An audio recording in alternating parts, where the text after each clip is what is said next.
Tervetuloa UFO-juttui-kanavan syvyyksiin. Tänään sukellamme salaliiton ytimeen, joka saattaa määritellä tulevaisuutemme. Onko Britannian hallituksen pyrkimys digitalisoida koko kansakunta vain hyvän tahtoinen pyrkitys kasvattaa omien kansalaisten tehokkuutta ja turvallisuutta? Vai kätkeytyykö sen taakse jotain paljon synkempää?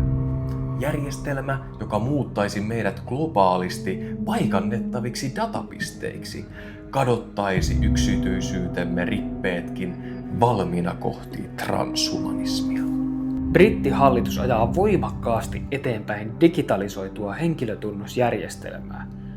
Virallisesti väitetään, että se helpottaisi jokaisen kansalaisen elämää. Digitaalinen GovUK Wallet pitäisi sisällään kaiken passista, ajokorttiin, jopa biometriset tietomme, kuten sormenjäljet ja kasvojen tunnistusdatan. Se on luvattu mukavuutena ja turvallisuutena arkiseen käyttöön sopivasti. Ikävarmistuksena pubissa. Mutta entä jos tämä mukavuus onkin ovi täydelliseen hallintaan? Voimmeko luottaa siihen, ettei tätä massiivista tietomäärää käytetä meitä vastaan? Pelkona on sosiaalisen kreditin järjestelmä, kuten Kiinassa, jossa jokainen tekosi, mielipiteesi ja jopa ystäväsi vaikuttavat oikeuksiisi ja mahdollisuuksiksi yhteiskunnassa. Mitä tapahtuu, jos pisteet eivät riittäisi esimerkiksi pankkilainan saamiseen tai julkisten palveluiden käyttöön? Digital ID-hanke lyödessään läpi loisi Britanniassa perustan massiiviselle tiedonkeruulle ja yksilön täydelliselle jäljitettävyydelle. Jokainen liike, jokainen transaktio voisi olla seurantajärjestelmän alaisena. Miksi sitten Britanniassa ja Yhdysvalloissakin näemme valtavan aallon paperittomia maahanmuuttajia? Mediassa puhutaan maahanmuuttajista dehumanisoivasti, viitaten jopa eläimiin. Tämä luo pelon ja epävarmuuden ilmapiirin, jota hallitus voi sitten käyttää hyväkseen. Ja miksi samat poliittiset tahot, jotka ajavat digitaalista valvontaa, ovat historiassa myös heikentäneet rajavalvontaa tai tehneet päätöksiä, jotka epäsuorasti lisäävät laitonta maahanmuuttoa? Voisiko toimet olla pitkän aikavälin alustusta ongelman ratkaisun esitykselle? Laittomaan maahanmuuttoaiheeseen on tärkeää lisätä myös pahamainen Alligator Alcatraz Floridassa, niin sanottu maahanmuuttajien leiri, jossa huhutaan tehtävän jopa ihmiskokeita. Nämä kokeet voisivat sisältää juuri niiden sirujen asentamista, joista olemme puhuneet. Osa on jopa maininnut Elon Muskin Neuralink-yrityksen mahdollisesti liittyvän tähän hyödyntäen haavoittuvassa asemassa olevia ihmisiä. Teoria on hyytävä. Luodaanko tarkoituksella ongelma hallitsemattoman maahanmuuton ja sen luoman turvattomuuden tunteen kautta? Tavoitellaan reaktiota kansan keskuudessa, jonka myötä he vaativat valtion puuttumista, johon ratkaisuna myydään laaja digitalisaatio ja valvonta.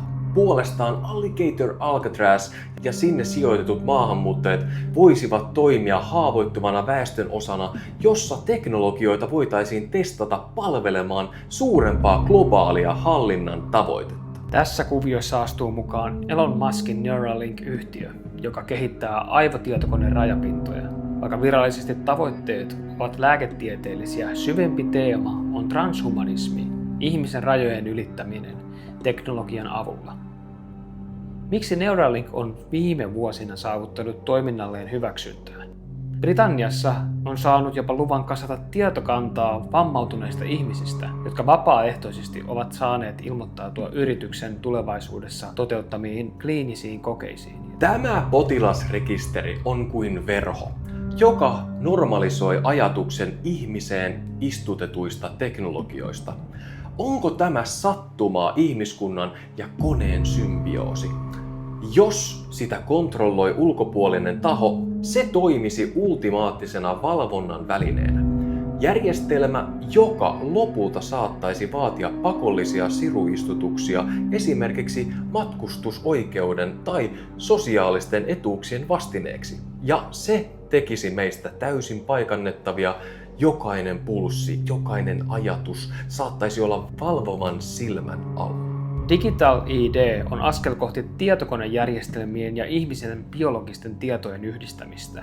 Jos ihmisen biologiseen identiteettiin voidaan vaikuttaa sirujen tai rajapintojen kautta, valvonta olisi täydellistä.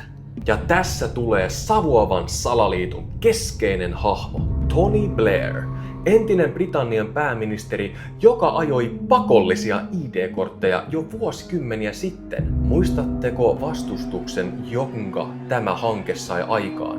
Mutta ajatus ei kuollut koskaan, se vain kypsyi. Hän on mies, jonka hallintokautta leimasi tuolloin avoin maahanmuuttopolitiikka, joka johti valtaisaan maahanmuuton kasvuun.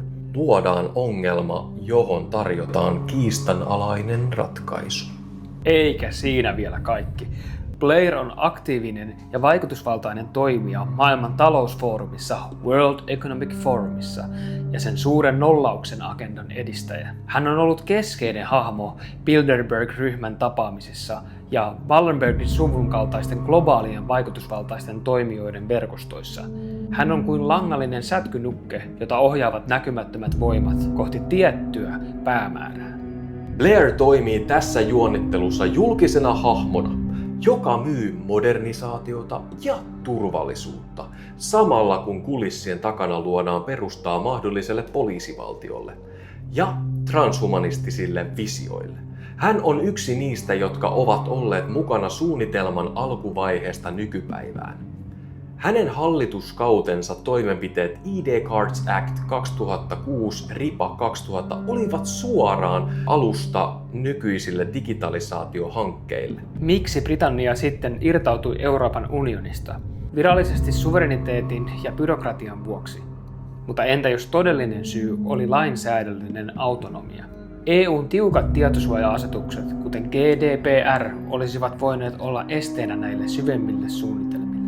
Ilman EUn tietosuojaa ja ihmisoikeussäädösten rasitetta Britannia voisi toimia koekaniinina globaalissa transhumanistisessa projektissa. Se voisi vapaammin ja nopeammin toteuttaa massavalvontaa ja teknologian integraatiota ihmisiin. Yhdysvaltojen kanssa on pitkä yhteistyöhistoria.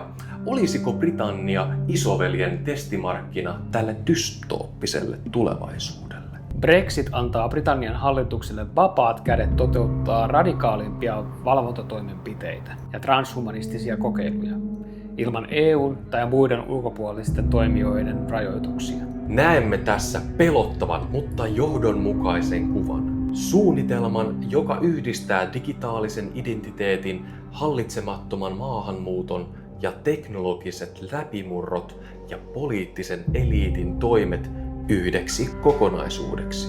Jokaisen pitää nyt kysyä itseltään, onko tämä tulevaisuus, jonka haluamme? Onko tämä hinta turvallisuudesta ja mukavuudesta? Onko tämä ihan ufo-juttui? Voimme jäädä odottamaan ja toivoa parasta, tai voimme vaatia vastauksia ja pysyä valppaina. Meidän on kysyttävä vaikeita kysymyksiä ja etsittävä totuutta, sillä pimeys kykenee piiloutumaan jopa valon taakse. Meillä riittää videoita, äänitteet päällä. Täällä olis edelleen tai poikkeavaa tekeillä. Ufo-juttui, ufo-juttui, ufo-juttui, ufo-juttui. Kiltti kansalainen, sitä ne haluis, et tää ois